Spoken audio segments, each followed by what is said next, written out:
Olá! Hoje a gente vai analisar uma história bem intensa contada por Jesus, sabe, nos seus últimos dias. É a parábola dos lavradores maus. Isso. E temos bastante material, né? Os relatos nos evangelhos, Mateus, Marcos, Lucas, e também análises que ajudam a entender o contexto e a interpretação. Exato.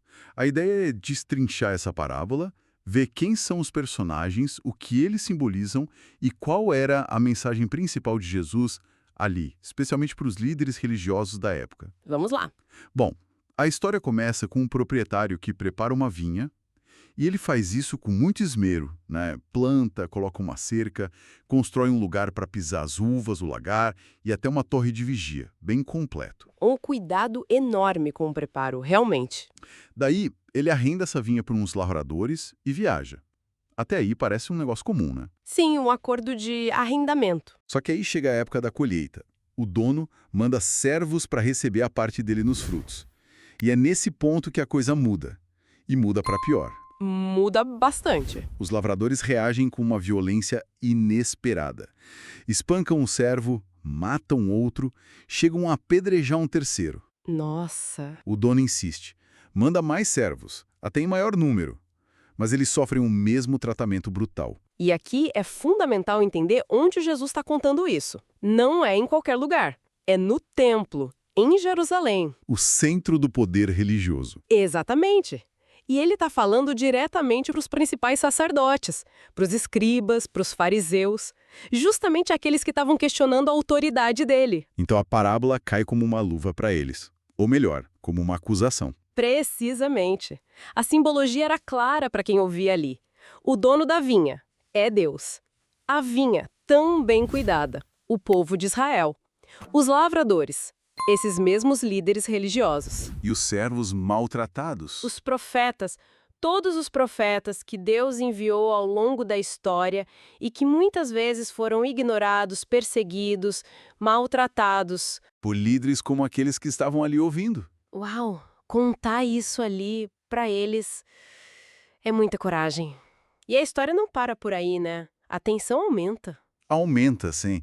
Depois de enviar os servos e eles serem rejeitados e mortos, o dono toma uma decisão, digamos, drástica. Ele pensa, bom, vou mandar meu próprio filho. Ao meu filho eles vão respeitar. É a última tentativa, baseada na lógica do respeito filial, do herdeiro. Só que a reação dos lavradores é surpreendente e terrível. Completamente distorcida. Ao invés de respeito, a presença do filho acende a cobiça deles. As fontes dizem que eles falam entre si: esse é o herdeiro, vamos matá-lo e ficar com a herança. É uma lógica perversa mesmo. Não veem o filho como alguém a respeitar, mas como o último obstáculo para eles tomarem a vinha para si. É pura ganância, usurpação. E eles fazem isso, pegam o filho, levam para fora da vinha e o matam. E esse detalhe fora da vinha é carregado de significado, né? Quase uma premonição do que aconteceria com Jesus. Que foi crucificado fora dos muros de Jerusalém. Exato. O filho na parábola é claramente uma figura do próprio Jesus. Impressionante. E depois de contar essa parte tão forte, Jesus faz uma pergunta direta para a audiência, incluindo os líderes ali presentes, né? Sim, ele pergunta: e agora? Quando o dono da vinha voltar, o que ele vai fazer com esses lavradores? E a resposta é inevitável, eu diria. Bem direta. Dependendo do evangelho, a resposta vem da multidão ou do próprio Jesus, mas é a mesma. Ele matará esses homens maus e arrendará a vinha a outros lavradores que lhe entreguem os frutos no tempo certo. É um anúncio de juízo. E para não deixar dúvidas, Jesus ainda cita as Escrituras, certo? E isso, ele traz o Salmo 118. A pedra que os construtores rejeitaram, essa veio a ser a principal pedra angular. Identificando a si mesmo como a pedra. Exatamente. Ele é a pedra rejeitada pelos construtores, os líderes religiosos, mas que é fundamental no plano de Deus. E ele conclui com uma sentença fortíssima. Por isso, eu digo a vocês, o reino de Deus será tirado de vocês e entregue a um povo que produza os seus frutos. Nossa, isso é uma declaração de transferência, né? Uma transferência radical, indicando que a responsabilidade e, digamos, os privilégios do reino seriam dados a outros. Historicamente, isso foi entendido como a abertura para a igreja, formada por judeus e gentios que aceitassem Jesus, porque os líderes de Israel estavam falhando em produzir os frutos. Imagina o clima no templo depois disso. As fontes dizem que os líderes entenderam perfeitamente que era sobre eles. Entenderam na hora. A reação imediata foi querer prendê-lo ali mesmo. Só não fizeram por medo da multidão que via Jesus como profeta. O que, ironicamente, confirma a parábola. Totalmente. Ao invés de refletir, de talvez se arrependerem, como Davi fez diante de Natã em outra história bíblica, eles se confirmam no papel dos lavradores maus. Querem eliminar a pedra angular. Exato. Começam a planejar ativamente a morte dele, cumprindo, sem perceber, a própria narrativa que Jesus acabou de apresentar.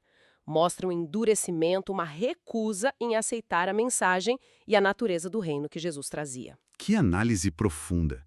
Então, resumindo, a parábola dos lavradores maus é essa narrativa potente sobre responsabilidade, sobre a rejeição da mensagem divina e suas consequências. Sim, e sobre a paciência de Deus em busca de frutos, mas também sobre o limite dessa paciência diante da infidelidade e da violência. Mostra esse contraste, né?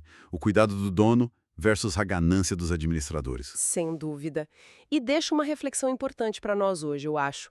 A parábola fala de líderes que quiseram tomar posse daquilo que só lhes foi confiado para administrar. Uma questão de mordomia, de administração fiel. E isso levanta a pergunta: como nós lidamos com aquilo que nos é confiado? Seja autoridade, recursos, talentos. Estamos agindo como bons administradores, buscando dar os frutos a quem de direito?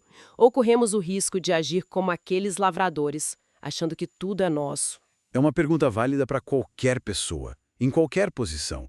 Como garantir essa fidelidade na administração do que recebemos? Se você gostou desse vídeo, digite amém.